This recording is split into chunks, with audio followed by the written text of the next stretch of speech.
आप देख रहे हैं हमारा YouTube चैनल दी सच्चा भारत और आज के इस बुलेटिन में आपका स्वागत है। सच्चा भारत में सबसे पहले आप देखेंगे स्थानीय व जिले के समाचार, फिर देखेंगे राज्य व राष्ट्र के समाचार। जिला कलेक्टर हरदीप द्वारा शनिवार को कोरोना के 71 नए मरीज सामने आए। पाली जिले में कोरोना के मरीजों में तेजी से बढ़ोतरी हो रही है। इसी के साथ संक्रमितों का आंकड़ा बढ़कर 11,577 पहुंच गया, जबकि 11,030 मरीज अब तक स्वस्थ हो चुके हैं। जिले में एक्टिव केस 547 बचे हैं। शनिवार को 75 वर्षीय कोरोना संक्रमित वृद्ध की मौत हो गई। इसी के साथ जिले में अब तक कोरोना से 155 मरीज दम तोड़ चुके हैं। शनिवार को 1616 लोगों के सैंपल लिए गए। इसी के साथ जिले में अब तक 1,47,787 लोगों की सैंपलिंग हो चुकी है। नवंबर के 28 दिनों में कोरोना के 2001 मरीज सामने आ चुके हैं। इनमें कोरोना संक्रमित 24 लोग दम तोड़ चुके हैं। बानगढ़ अस्पताल के ईएनटी विभाग के डॉक्टर और एक अन्य कर्मचारी की कोरोना की रिपोर्ट पॉजिटिव आई। 2 ट्रक की आपस में टक्कर, एक चालक की हुई मौत। नेशनल हाईवे 162 जाडन की घटना। सूचना से शिवपुरा थाना अधिकारी पहुंचे घटनास्थल पर। हादसे के बाद हाईवे पर दोनों तरफ लगा रहा जाम। पुलिस क्रेन की मदद से दोनों ट्रकों को हटवाए। मृतक ट्रक चालक का शव रखवाया बानगढ़ अस्पताल मोर्चरी पर। भीषण टक्कर से ट्रक चालक की दर्दनाक मौत। सोजत थाना पुलिस को मिली कामयाबी। गांजे के साथ गांजा तस्कर को पुलिस ने किया गिरफ्तार।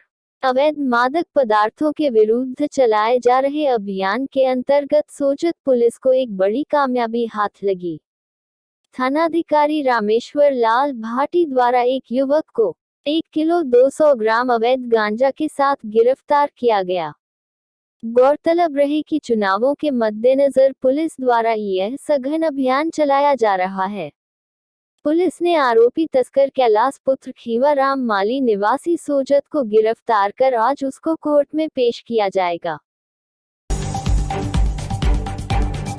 पाली नगर परिषद क्षेत्र के रामदेव रोड खेताराम जी की प्याऊ के निकट पिछले लंबे समय से नाले की सफाई न होने की वजह से सारा गंदा पानी मुख्य सड़कों पर जाता, जिसकी वजह से दुकानदार एवं राहगीर को बड़ी परेशानी का सामना करना पड़ रहा था, जिसको देख वार्ड संख्या 12 के स्थानीय पार्षद ज्योति राजपुरोहित शनिवार सवेरे जेसीबी की सहायता से चौक में नाले की खुदाई करवाई गई, जिसके बाद उसमें जमा सारी गंदगी को बाहर निकाला गया ताकि पानी निकासी की व्यवस्था की। अब इस नाले की सफाई होने के बाद गंदा पानी बिना रोक टोक के सीधा ही प्रवाहित होगा। हार्दिक पांड्या के गेंदबाजी नहीं करने पर टीम इंडिया का छठा गेंदबाज कौन है? गंभीर। पूर्व क्रिकेटर गौतम गंभीर ने कहा है कि आधे फिट हार्दिक पांड्या का सही विकल्प नहीं मिलने पर टीम इंडिया में संतुलन नहीं बन सकेगा, क्योंकि पांड्या के विकल्प विजय शंकर उतने असरदार नहीं हैं। उन्होंने कहा, पिछले विश्व कप से ही समस्या दिख रही है। अगर पांड्या गेंदबाजी नहीं कर पा रहे हैं तो आपका टीम इंडिया छठा गेंदबाज कौन है? ऑस्ट्रेलिया ने भारत के खिलाफ खड़ा किया अपना सर्वाधिक वनडे टोटल, तोड़ा पिछले मैच में बनाया रिकॉर्ड। भारत बायोटेक प्लांट पहुंचे पीएम मोदी। कोविड-19 वैक्सीन ट्रायल में प्रगति पर दी बधाई। अहमदाबाद, गुजरात में कोविड-19 की संभावित वैक्सीन विकसित कर रही ज़ायडस कैडिला कंपनी के बायोटेक पार्क के दौरे के बाद प्रधानमंत्री नरेंद्र मोदी ने शनिवार को हैदराबाद में भारत बायोटेक के प्लांट का दौरा किया। प्रधानमंत्री को प्लांट में स्वदेशी कोविड-19 वैक्सीन के बारे में जानकारी दी गई और उन्होंने वैज्ञानिकों को ट्रायल्स में उनकी प्रगति को लेकर बधाई दी। जीएचएमसी चुनाव, शाह की प्रेस कॉन्फ्रेंस शुरू। हैदराबाद, केंद्रीय गृह मंत्री अमित शाह आज तेलंगाना की राजधानी हैदराबाद के दौरे पर हैं। अगले माह हैदराबाद नगर निगम का चुनाव होना है और भारतीय जनता पार्टी के शीर्ष नेतृत्व ने चुनाव प्रचार में कोई कसर न छोड़ने की ठानी है। इससे पहले उत्तर प्रदेश के मुख्यमंत्री योगी आदित्यनाथ और भाजपा अध्यक्ष जेपी नड्डा हैदराबाद का दौरा कर चुके हैं। रोड शो खत्म होने के बाद शाह नामपल्ली में स्थित भाजपा कार्यालय जाएंगे। भाजपा नेताओं और कार्यकर्ताओं के साथ संक्षिप्त कार्यक्रम के बाद अमित शाह शाम में दिल्ली रवाना हो जाएंगे। बता दें कि greater Hyderabad municipal corporation (GHMC) की कुल 150 निकाय सीटों के लिए 1 दिसंबर को मतदान होगा। नतीजे 4 दिसंबर को घोषित किए जाएंगे। किसानों के प्रदर्शन का चौथा दिन, दिल्ली हरियाणा सीमा डटे रहेंगे किसान, केंद्र से वार्ता पर संशय। सिंघू सीमा किसानों की बैठक समाप्त, केंद्र के साथ बैठक पर संशय। सिंघू सीमा पर किसान नेताओं की बैठक समाप्त हो गई है। बैठक के संबंध में आधिकारिक बयान जारी नहीं किया गया है। हालांकि सूत्रों से मिली खबर के मुताबिक किसानों के बीच गृहमंत्री शाह के प्रस्ताव की पृष्ठभूमि में केंद्र के साथ बैठक को लेकर कोई निर्णय नहीं हुआ है। किसान केंद्र से मिले प्रस्ताव के तहत बुराड़ी जाने पर भी सहमत नहीं है। ऐसे में गतिरोध खत्म होने पर संशय बना हुआ है। जयपुर एसीबी ने आसी को रिश्वत राशि के साथ किया गिरफ्तार, जांच की फाइलों में मिले 24,000 रुपए। एसीबी की जयपुर इकाई ने शनिवार देर रात 24,000 रुपए की रिश्वत राशि लेते हुए आसी को रंगे हाथ गिरफ्तार किया है। एएसआई लक्ष्मण राम की थाने में रखी हुई अलमारी में फाइलों के अंदर से नकदी बरामद हुई है। एएसआई जिस केस में अनुसंधान कर रहा था, उन्हीं केसों की फाइल में कुल 24,000 रुपए की नकदी बरामद की गई है।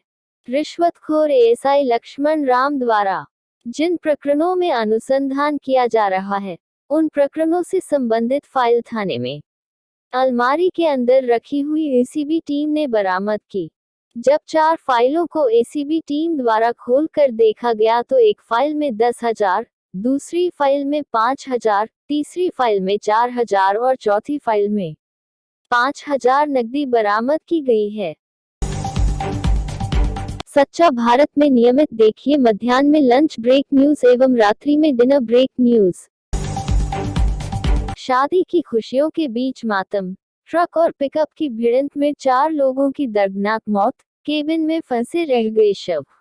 भरतपुर डीग के नगर रोड स्थित गांव नारायणा कट्टा के पास ट्रक और पिकअप में जबरदस्त भिड़ंत, 4 लोगों की दर्दनाक मौत हो गई।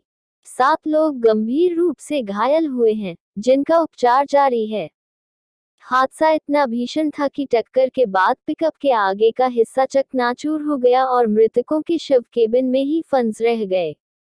सूचना पर पहुंची पुलिस ने जेसीबी की सहायता से कड़ी मशक्कत के बाद शवों को बाहर निकाला और मोर्चरी में रखवाया। पुलिस ने एम्बुलेंस की सहायता से सभी घायलों को डीग राजकीय अस्पताल पहुंचाया गया, जहां पर डॉक्टरों ने 7 लोगों की हालत नाजुक होने पर प्राथमिक उपचार के बाद उन्हें जिला अस्पताल रेफर कर दिया। राजस्थान पीयूष गोयल ने यात्रियों को दिया बड़ा तोहफा, दिल्ली से अजमेर तक दौड़ेंगी इलेक्ट्रिक ट्रेनें। रेल मंत्री पीयूष गोयल रविवार को अलवर के धिगावदा स्टेशन पर पहुंचे। उन्होंने धिगावदा व बांदीकुई विद्युतीकरण ट्रैक का उद्घाटन किया। इस दौरान दिल्ली से आ रही मालगाड़ी को गुजरात के लिए रवाना किया गया। उन्होंने कहा कि 9 माह बाद पहली बार किसी कार्यक्रम में जाने का मौका मिला है। यह कार्यक्रम जरूर छोटा है, लेकिन मोदी सरकार में भारतीय रेल लगातार उन्नति पर बढ़ रही है। सभी के सहयोग से काम को गति मिलती है। मोदी सरकार के कार्यकाल में रेलवे ने नई उपलब्धि हासिल की है। दिल्ली से अजमेर तक अब विद्युत से ट्रेनों का संचालन होगा। इससे प्रदूषण में कमी आएगी व ट्रेनों की रफ्तार बढ़ेगी। चक्रवात के बाद मछुआरों को सोने के मोती मिलने के बाद आंध्र के तट पर सोना ढूंढने लगे लोग। चक्रवात निवार के बाद गोदावरी, आंध्र प्रदेश में कुछ मछुआरों को सोने के मोती टुकड़े मिलने के बाद स्थानीय लोग समुद्र तट पर पहुंच गए। पुलिस ने कहा, खबर आग की तरह फैली और गांव वालों ने सोने के मोतियों की तलाश में बीच पर घूमना शुरू कर दिया। बतौर पुलिस, ये मोती हाल ही में बहे मंदिरों के हो सकते हैं। तमिलनाडु के मंदिर में रह रही बॉब कट हेयर स्टाइल वाली हथिनी। मन्नारगुडी, तमिलनाडु स्थित राजगोपाला स्वामी मंदिर में रहने वाली एक हथिनी सेंगामालम का वीडियो सामने आया है। वह अपने बॉब कट हेयर स्टाइल के लिए प्रसिद्ध है, इसलिए उसे बॉब कट सेंगामालम भी कहते हैं। 2003 में वह केरल से यहाँ लाई गई थी। बतौर ANI, गर्मियों में प्रत्येक दिन उसके बाल 3 बार धुलते हैं, जबकि बाकी सीजन में कम से कम 1 बार। चंदवाजी बस कट मामले में पुलिस ने दर्ज किया केस। ड्राइवर, बिजली विभाग और होटल संचालक की लापरवाही आई सामने। जयपुर, राजधानी के चंदवाजी थाना इलाके में लबाना गांव के पास शुक्रवार को हुए बस हादसे में पुलिस ने मामला दर्ज कर जांच शुरू कर दी है। पुलिस के मुताबिक हादसे में बस ड्राइवर, बिजली विभाग और स्थानीय होटल संचालक की लापरवाही उजागर हुई है। पुलिस तीनों पक्षों पर मामला दर्ज कर जांच कर रही है। बता दें कि शुक्रवार को जयपुर दिल्ली हाईवे पर चंदवाजी के पास यात्रियों से भरी एक निजी बस हाई टेंशन लाइन के चपेट में आ गई थी। हादसे के बाद बस में कट फैलने और आग लगने से 19 यात्री झुलस गए थे, जिनमें से 3 की मौत हो गई थी। वहीं 6 यात्रियों की हालत अब भी गंभीर है।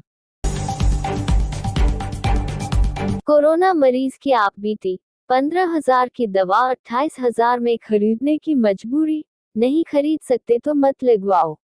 श्वेता यादव अपने परिवार के 8 सदस्यों के साथ 6 नवंबर को चिरायू हॉस्पिटल में एडमिट हुई। पूरा परिवार कोरोना पॉजिटिव था।